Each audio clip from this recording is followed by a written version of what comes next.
quero convidar você a abrir sua Bíblia no livro de Apocalipse, capítulo 3, versículos 14 até o 22. Livro de Apocalipse 3, 14 até o 22. E quero pedir que você permaneça com a sua Bíblia aberta aí, para a gente entrar um pouquinho dentro desse texto e falar com você. O texto bíblico diz assim: ao anjo da igreja em Laodiceia escreve: estas coisas diz o Amém, a testemunha fiel e verdadeira, o princípio da criação de Deus. Eu conheço as tuas obras, que nem és frio, nem quente. Quem dera fosses frio ou quente. Assim, porque és morno, e nem és quente nem frio, estou a ponto de vomitar-te da minha boca.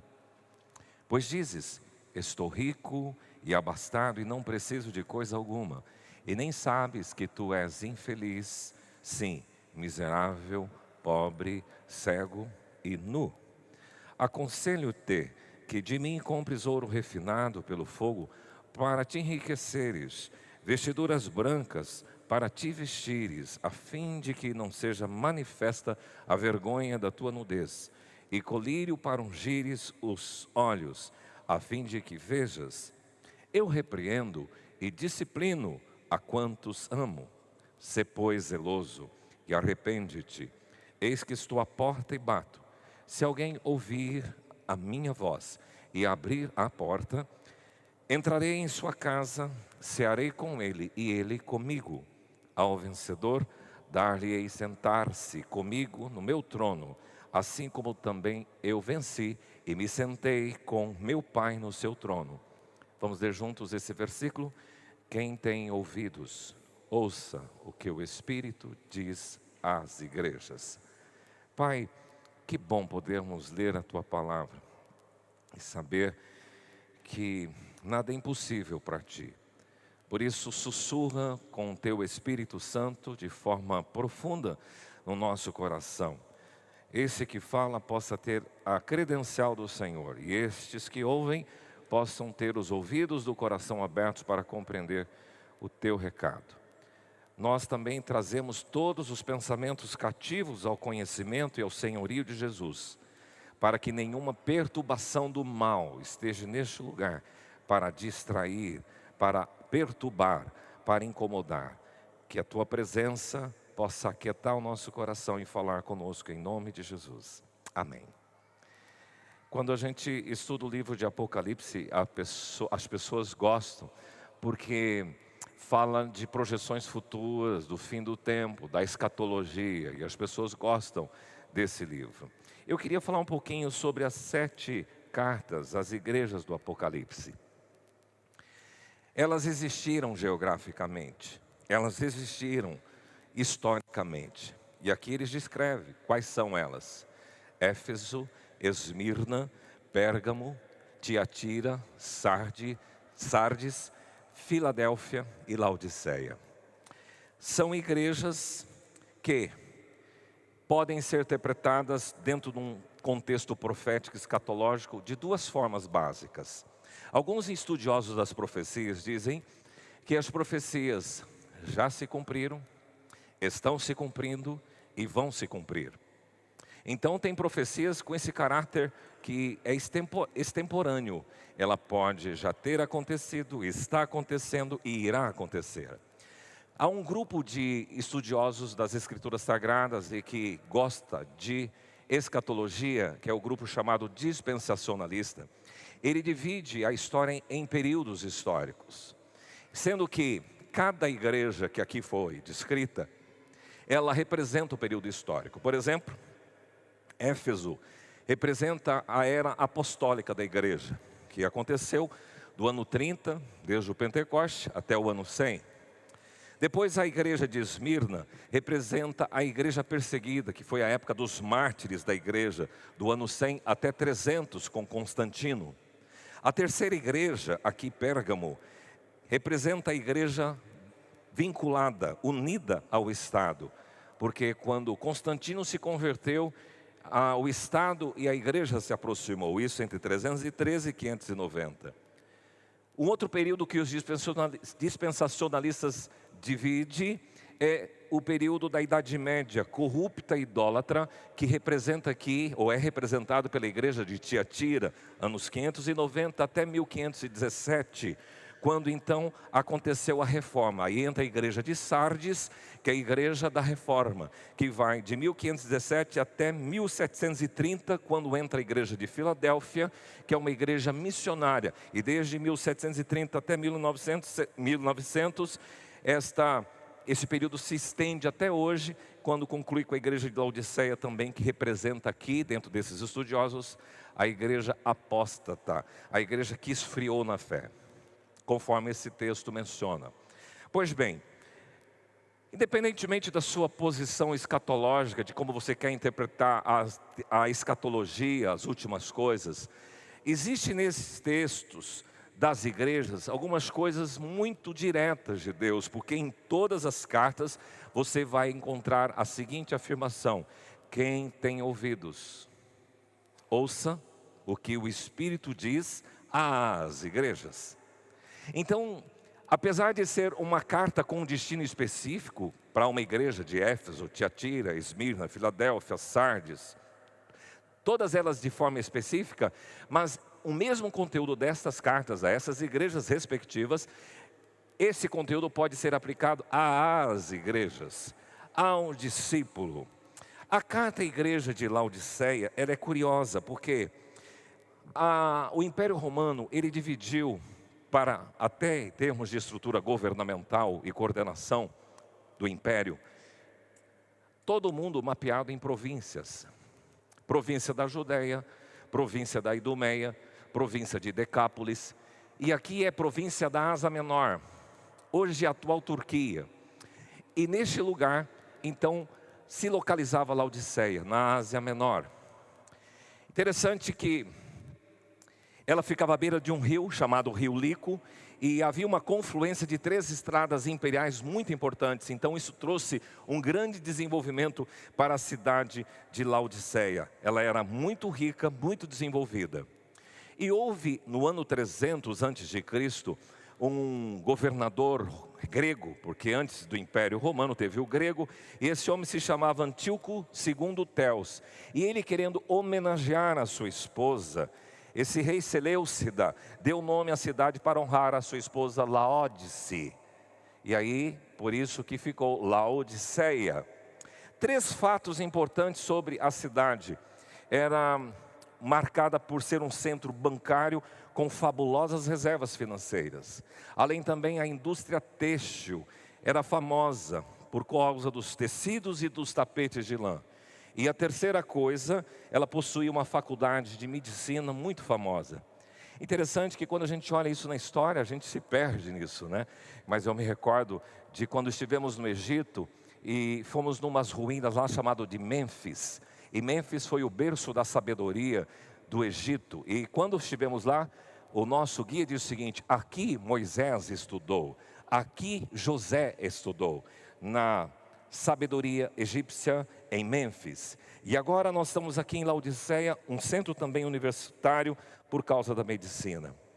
A palavra que Jesus traz ao anjo da igreja de Laodiceia, ela respeita, ela contextualiza a questão econômica, geográfica e histórica da cidade.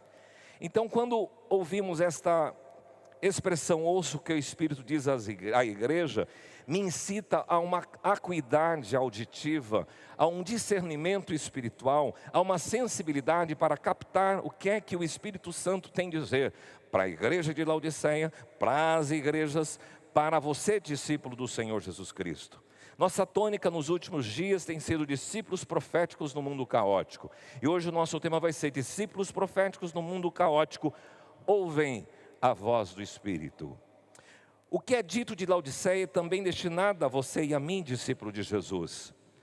Como igreja reformada, nós cremos conforme a nossa confissão de fé de Westminster.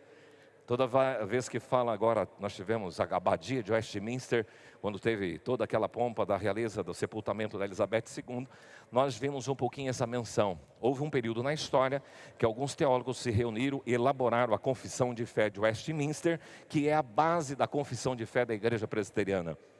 E segundo a nossa doutrina, nós cremos no Pai, no Filho e no Espírito Santo. O Pai, o Deus Criador, o Filho, o Redentor e Salvador, e o Espírito Santo, o Santificador. De forma sintetizada, nós poderíamos dizer a Trindade nessas três vertentes. Hoje a igreja vive a dispensação, o tempo do Espírito. A presença do Espírito Santo que vivifica, que santifica, que consola e que capacita. Porque a Bíblia mesmo descreve que é o Espírito Santo que convence você e a mim da justiça, do pecado e do juízo.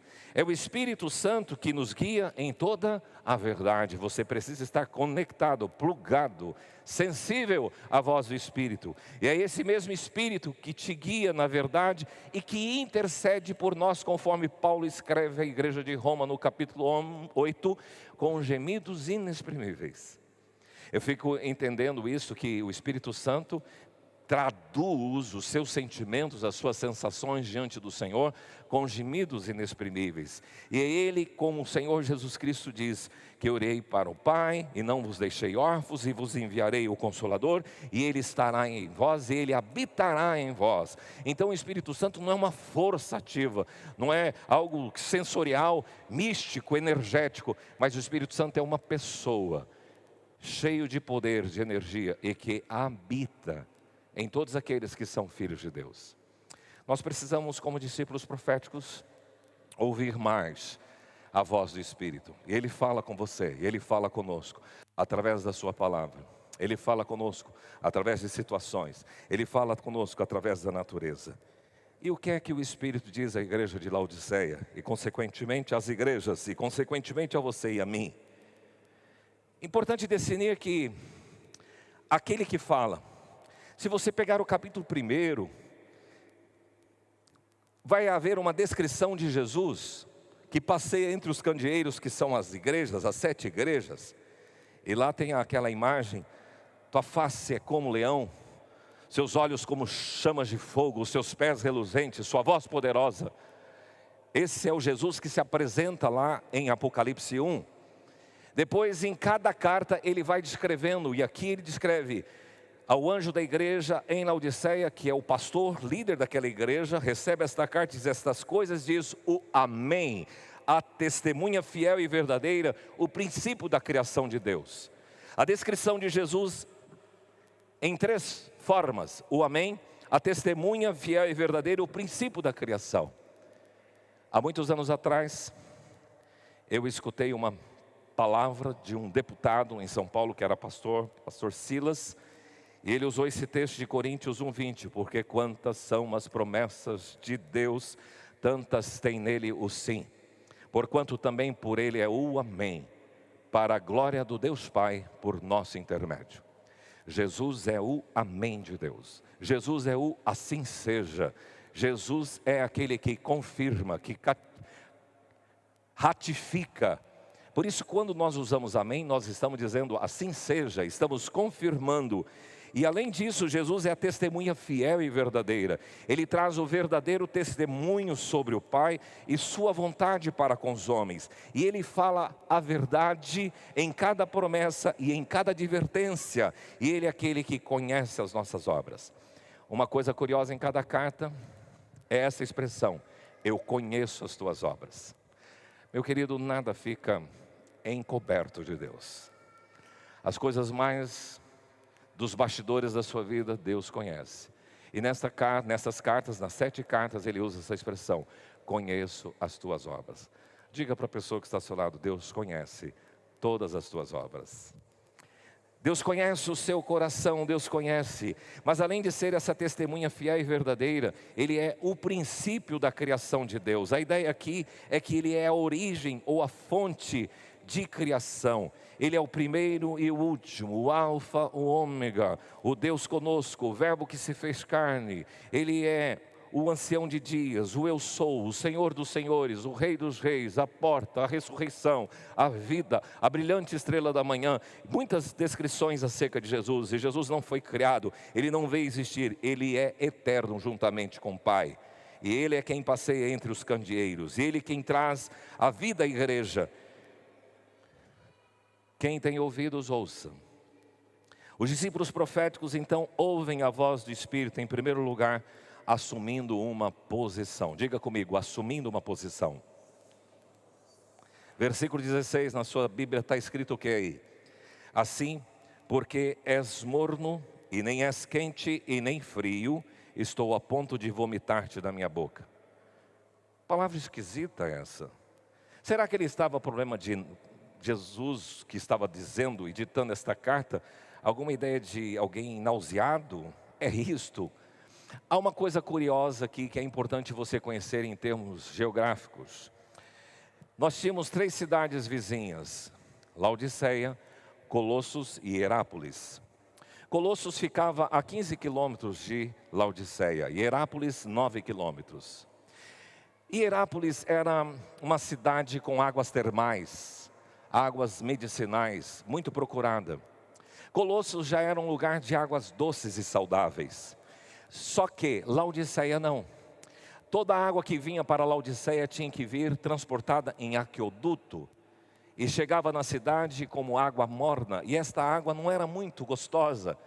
Então, da mesma forma, Deus está usando, através da boca de Jesus aqui, que como aquela água que vinha no aqueduto das cidades circunvizinhas para Laodiceia, assim gerava náusea e vômito nas pessoas, assim também vocês não são nem quente e vocês não são nem frio, vocês são mornos, portanto isso me traz náusea. A aplicação aqui para mim, de um discípulo profético que ouve a voz do Espírito, é que você não pode ficar no meio. Você não pode ser morno, você não pode ficar em cima do muro. Ou você é, ou você não é. Ou você é quente, ou você é frio. Ou você crê, ou você não você não crê. Ou você é de Deus, ou você não é de Deus. É isso que ele está dizendo. Você precisa, discípulo de Jesus, assumir um posicionamento. Não tem como ter um meio termo, indecisão, em cima do muro, de alguém que fica ali na falta de um posicionamento. E tem muita gente que leva fé assim. Estou indo, não se posiciona, não se define, não toma atento e diz assim: olha, eu quero dizer que Jesus é o meu Salvador e o meu Senhor, e eu quero segui-lo e quero me identificar como cristão por onde eu for. Nas Escrituras Sagradas, vocês vão enxergar várias vezes Deus dando um checkmate para que você ou fique do lado de cá ou do lado de lá, mas não fique em cima do muro. Por exemplo, há um profeta, o próprio Josué, uma vez reuniu o povo e disse o seguinte, lá em Josué 24:15: se vos parece mal servir ao Senhor, escolhei quem vocês querem servir. Se aos deuses a quem serviram os nossos pais, que estavam lá do além do Eufrates, ou aos deuses amorreus. Mas eu e minha casa vamos servir ao Senhor. Então se posicione, não dá para ser em cima do muro, morno. O profeta Elias chegou para o povo no Monte Carmelo e disse o seguinte: até quando vocês vão ficar coxando entre 2 pensamentos? Se o Senhor é Deus, serviu. Se Baal é Deus, serviu. E o próprio profeta Isaías diz: deixe o perverso o seu caminho e iníquo os seus pensamentos, e converta-se ao Senhor, que se compadecerá de ti. A mensagem de João Batista era: arrependei-vos. A mensagem de Jesus era: arrependei-vos. Então não tem como você ficar morno. Essa posição, ela é perigosa, ela é fria. A posição do morno não existe. Ela é uma posição que te leva para a tangente esquerda da frieza espiritual, da apatia. Então hoje, se você ouvir a sua voz, não endureça o seu coração, mas se posicione. Ouvir a voz do Espírito é tomar posição. Em segundo lugar, os discípulos proféticos ouvem a voz do Espírito deixando o engano. Olha só o que diz no versículo 17: pois dizes, eu estou rico e abastado e não preciso de coisa alguma. O pensamento dos laodicenses era este: nós somos ricos, nós somos abastados. Eles se enxergavam assim: somos ricos porque temos de tudo aqui, nós temos empresas, nós temos uma instituição bancária forte, nós temos boa produção agropecuária, nós somos amplamente supridos, nós temos possessões, nós somos ricamente supridos e abastecidos de recursos, e a gente não precisa de nada, nós estamos seguros, nós somos autossuficientes. Você sabe que muitas pessoas têm ideias erradas sobre si mesmas, e era isso que acontecia com a igreja de Laodiceia. Tu dizes, somos ricos, não precisamos de nada, somos abastados. A gente tem que tomar cuidado com isso. É muito interessante que no processo de avaliação de uma empresa, esses dias eu estava fazendo uma leitura de um livro 360 graus, avaliação 360 graus, onde você é avaliado por todas as pessoas hierárquicas, né? Para cima, para baixo e lateral, você é avaliado assim.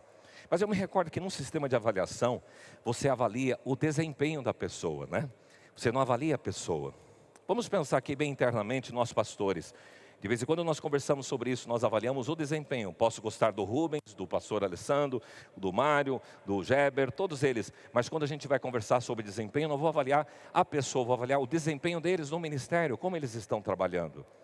E é interessante que alguns anos atrás eu me recordo de conversar com um colega, eu sempre fazia as avaliações que eu tinha a respeito dele e pedia antes para ele fazer a autoavaliação.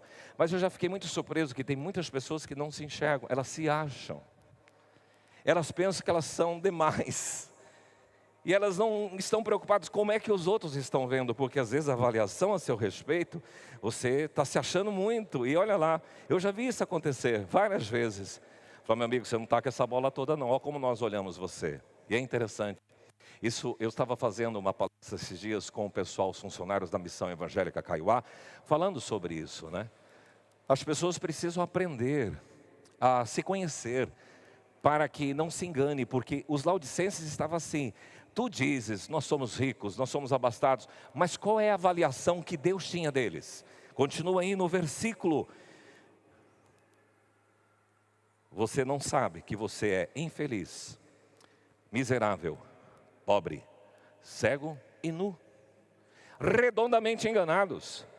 Se achavam, somos ricos, somos abastados, não precisamos de nada. E Deus diz, não é verdade, vocês são miseráveis, vocês são pobres, vocês são infelizes, vocês são cegos, pobres, são nus.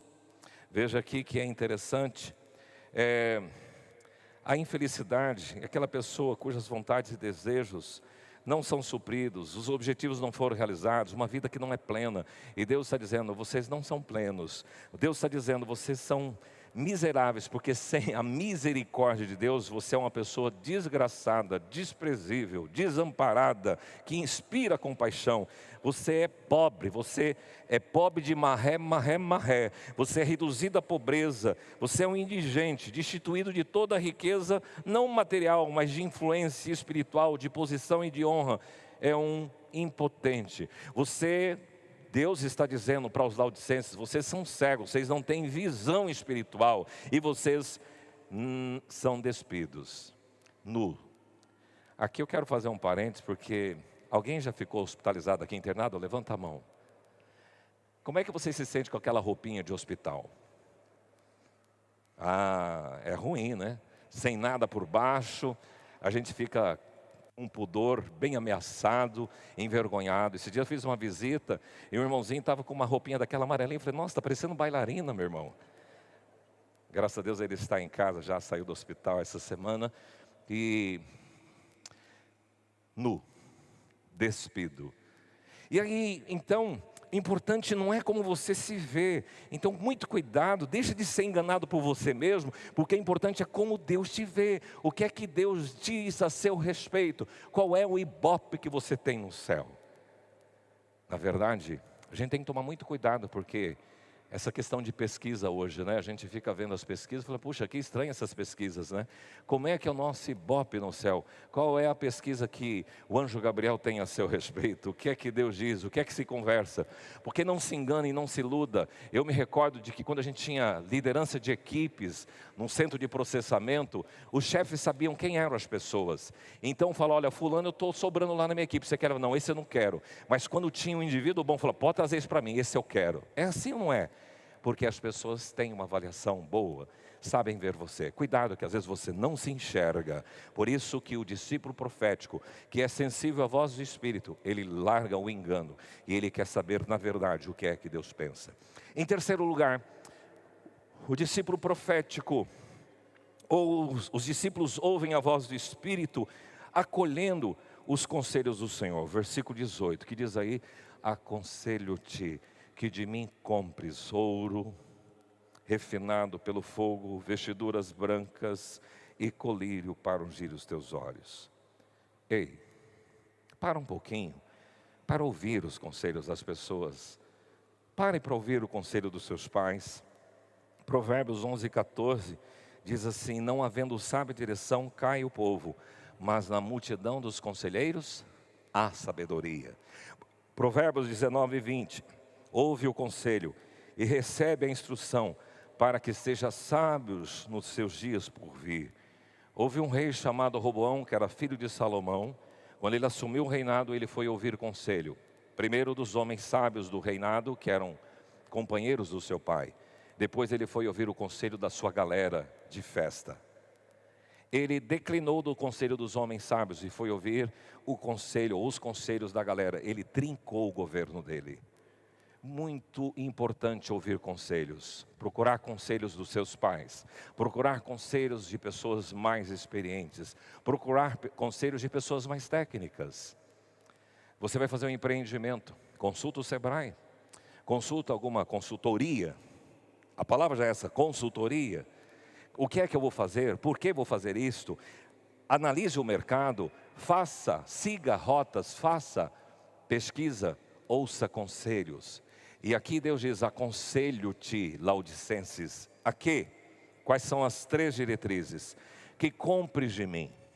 Mas que esquisito, Deus vai fazer agora a venda no balcão de negócios? Não. Quando você faz essa comparação com comprar Isaías 55:1, você vê o seguinte: Deus dizendo: a todos vós que tendes sede, vinde às águas, e vós que não tendes dinheiro, vinde comprai e comei. Deus chama aqueles que não têm dinheiro para vir e comprar, porque Ele dá de graça, Ele faz isso, porque Ele já pagou esse preço. Mas aqui Ele diz: vocês têm que comprar de mim 3 coisas. Primeiro, compre de mim ouro refinado pelo fogo para te enriquecer. O ouro tem que passar pelo crisol, passar pelo cadinho, para que através do fogo ele se purifique e saia dele toda a sujeira, toda a escória. Então ele diz: a sua vida tem que passar por esse processo de santidade. Compre de mim ouro refinado. Segundo, compre de mim vestiduras brancas, para que você seja vestido e cubra a sua vergonha e ninguém veja a tua nudez. E as vestiduras brancas também têm a ver com santidade, com conduta, com postura, com vida. E é interessante que no livro de Apocalipse há uma pergunta: quem são esses de vestiduras brancas? E a resposta é: esses são aqueles que lavaram no sangue do Cordeiro e se tornaram assim alvos como a neve, vestiduras brancas. E compre de mim colírio. Veja que vestiduras brancas para eles, sendo uma cidade famosa pela lã negra que era exportada para o resto do mundo, e Jesus reconselha eles para que eles recebam esta roupagem nova. Alguns anos atrás, alguém entrou lá no nosso templo antigo e estávamos pregando sobre Eclesiastes 7:8 ou 9:8, perdão. É a Cleida, ela é membro dessa igreja, ela ajuda a gente lá nos nossos cursos. E Deus falou muito com ela com esse texto quando pregávamos: em todo tempo sejam alvas as tuas vestes, e jamais falte óleo sobre a sua cabeça. Em todo tempo que as suas vestiduras sejam alvas, sejam brancas. E além de comprar ouro refinado, além de comprar vestiduras brancas, compre de mim colírio para os teus olhos, a fim de que você veja. Laodiceia era o maior centro oftalmológico da Ásia Menor. Produzia um certo pó terapêutico para os olhos. E Jesus diz que eles podem ter ciência para tratar dos olhos do corpo, mas eles eram cegos para tratar dos olhos da alma. Nós precisamos descortinar os nossos olhos, que é só Deus quem faz isso, para você ver as verdades espirituais. Os discípulos proféticos, eles ouvem a voz do Espírito e eles acolhem os conselhos do Senhor. Em quarto lugar, os discípulos proféticos ouvem a voz do Espírito, entendendo o valor da disciplina. Olha aí no versículo 19, que diz aí comigo? Que diz aí? Eu repreendo e também faço o quê? Disciplino a quantos amo. Sê, pois, zeloso, diz o texto, e arrepende-te. Duas coisas. Eu repreendo e disciplino a quantos amo. Nós não gostamos muito da repreensão, da disciplina. Nós até fazemos um vínculo que quem ama não faz isso, mas não é verdade. Você que é pai, entende que a repreensão ela é importante para colocar o seu filho no seu lugar. A disciplina também, para as pessoas serem situadas no seu lugar. E aqui é um alerta para nós pais, porque muitos pais têm dificuldades de filhos disciplinados. E quando os pais não repreendem e quando não disciplinam os seus filhos, esses pais passam vergonha publicamente. E é tão bonito porque quando estamos aí fora, as pessoas reparam quem são os nossos filhos. Eu me recordo alguns anos atrás, quando o Gabriel foi tirar o seu passaporte para passar um tempo na África do Sul, em Cape Town, e ele teve que tirar os seus vistos. Foi muito rápido, quando ele passou na universidade, foi fazer uma imersão de 4, 5 meses de inglês. Depois um dia eu fui ligar para a região lá diplomática em São Paulo, na Avenida Paulista, e a pessoa disse: nossa, como o seu filho é muito educado. É gostoso você, pai, receber um feedback assim, só que você tem que começar cedo. E Deus diz: todos quantos amo, eu repreendo e eu disciplino. E na minha linguagem bem infantil, quando o papai dizia assim: eu vou te bater porque eu te amo, eu dizia: papai, se o senhor me ama, não me bate. Sempre pensei assim, até quando eu entendi. Meu pai me amava, ele repreendia, ele disciplinava. Mas o texto continua, porque o discípulo profético que ouve a voz do Espírito entende o valor da disciplina. Vocês sabiam que dentro da igreja local nós temos disciplina? Você como membro, quando vocês são recebidos, vocês são informados disso. Tem 3 tipos de falta. Vamos lá, pastores, quais são? Falta leve, grave e gravíssima. Quais são as penalidades quando um membro comete uma falta leve, grave e gravíssima? Falta leve, advertência, um puxão de orelha, pode ser uma advertência verbal. Uma falta grave, suspensão da comunhão, não pode estar ativo, não pode estar na frente de ministério. E falta gravíssima, quando algo escandaloso, ele é excluído da igreja. Não é fácil disciplinar, mas é tão importante quando a pessoa se sujeita à disciplina. E o anjo, Jesus diz ao anjo da igreja: sê pois zeloso e arrepende-te. Quando há arrependimento, a disciplina fica muito mais fácil e a correção fica melhor. Por isso que ele diz: fica esperto, cuidado como você vive e como você anda. E, por favor, errou, mostra arrependimento. Veja que o Deus que nos ama acha importante e quer que haja arrependimento. Os discípulos proféticos ouvem a voz do Espírito, eles entendem o valor da disciplina. E é necessário muitas vezes sermos disciplinados. Penúltimo lugar, os discípulos proféticos que ouvem a voz do Espírito, eles anelam pela presença dEle. Olha que texto gostoso. Eis que estou à porta e bato. Se alguém ouvir e abrir a porta, eu entrarei e cearei com ele e ele comigo. Acabamos de cantar no início do nosso culto: vem cear, vem cear, vem estar comigo. Muitos não dão valor à mesa, mas as famílias mais tradicionais sabem da importância da mesa. Vou fazer uma advertência aqui bem carinhosa. Você, mamãe, você, papai, que não prepara o seu café à mesa, não prepara o seu almoço à mesa, não prepara a sua janta à mesa, por favor, é princípio isso. É na mesa que a gente se conecta um com o outro. É na mesa que a gente vê a provisão de Deus. É na mesa que a gente olha nos olhos. É na mesa que a gente aprende a repartir. É na mesa que a gente desfruta de uma intimidade familiar. E Jesus diz: eu estou à porta. Curiosamente, tem 2 igrejas aqui que são relacionadas nas cartas do Apocalipse com porta. A Filadélfia tem uma declaração assim: Eis que tenho posto uma porta que ninguém pode fechar.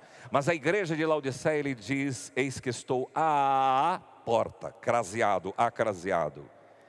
Jesus é tão educado, tão fino, que ele não entra sem ser convidado. Então ele diz: se alguém ouvir, se alguém discernir a minha voz e abrir a porta, pois bem, entra, mestre, vem cear comigo. Você sabe, uma das cenas do evangelho que me marca muito é dos discípulos de Emaús. Caminharam com Jesus, não perceberam que era Jesus. Chegaram, já estava tarde, falou: entra, fica conosco, que a gente tem até a música, divino companheiro do caminho. Entra. E quando Jesus partiu o pão e orou, é Ele, e Ele sumiu. Vem cear. O discípulo que ouve a voz do Espírito quer ter comunhão com o Espírito. Pode tocar um pouquinho mais o teclado. Ele quer ser sensível à presença, à comunhão. Eu falei de manhã, vou falar agora, mas hoje é aniversário da Neia. Eu falei, vou dar uma surpresa para ela de manhã, vou mandar uma cesta. Eu encomendei e vai bater a porta de manhã cedinho. E ela falou, vai lá ver o que é. Eu falei, não, é você que é aniversariante, deve ser você. E ela foi lá, voltou com a cesta gostosa e preparou a mesa. Vem cear, vamos comer, vamos partir o pão. Em último lugar, os discípulos proféticos, além de anelar a sua presença, a presença do Mestre, ele descansa nas promessas. O versículo 21, ao vencedor, está aí: dar-lhe-ei sentar-se comigo no meu trono, assim como também eu venci e sentei com o meu Pai no seu trono. A palavra vencedor, ela é radical da mesma linha de vitória. E vitória é Nike. Nike, muitos aí usam produtos da Nike, que quer dizer vitória. E Jesus diz: o vencedor, o que passou as tribulações, o que superou as lutas, o que enfrentou as dificuldades, o que teve vitória, sentará comigo no trono. Aqui eu me recordo de um irmão meu, João. Hoje já é um homem com 2 filhos, casado. Mas quando ele vinha passar férias comigo, ele pegava, sentava na minha mesa de escritório e fingia que ele era o chefe agora. É gostoso sentar na mesa do escritório do Pai, é ou não é? Agora você se sente importante. É o que Jesus está dizendo aqui: vocês vão sentar comigo no trono. Porque eu venci como eu venci, sentei, o Pai me colocou, eu vou colocar vocês junto comigo. Que honra, que promessa. Essas promessas são para os discípulos do Senhor Jesus Cristo que ouvem a voz do Espírito. E eu encerro com algumas promessas que as Escrituras têm. Ao vencedor dar-lhe-ei que se alimente da árvore da vida. O vencedor de nenhum modo sofrerá dano da segunda morte. Ao vencedor dar-lhe-ei do maná escondido. O vencedor que guardar até o fim as minhas obras, lhe darei autoridade sobre as nações. O vencedor será assim vestido de vestiduras brancas. O vencedor falo-ei coluna do santuário do meu Deus. O vencedor dar-lhe-ei sentar-se comigo no meu trono. O vencedor herdará todas as coisas, e eu lhe serei Deus, e ele me será filho. Essa é a proposta. O que eu pergunto para você: como discípulo de Jesus, você tem discernido a voz do Espírito? Hoje de manhã, depois desse primeiro culto, tinha algumas pessoas aqui que disseram assim: não sou desta comunidade, sou de uma outra igreja, e lá eu participo do grupo carismático, e esse culto falou muito do Espírito Santo, e é isso mesmo. O Espírito Santo sussurra no ouvido dos discípulos: não fique em cima do muro. Não se engane com a visão que você tem a seu respeito. De quem você tem ouvido os conselhos? Aconselho-te que de mim compres ouro refinado, vestiduras brancas, colírio para os teus olhos. Não deixe o Senhor do lado de fora da porta. Ouça, abra, receba, sente-se à mesa e descanse na certeza de vitória. Deus não quer que você tenha uma fé nominal, em que há falta de fervor e zelo espiritual e santidade. Ou você é quente, ou frio. Morno é crente mundano tanto quanto frio, envolvido e embaraçado nas coisas deste mundo.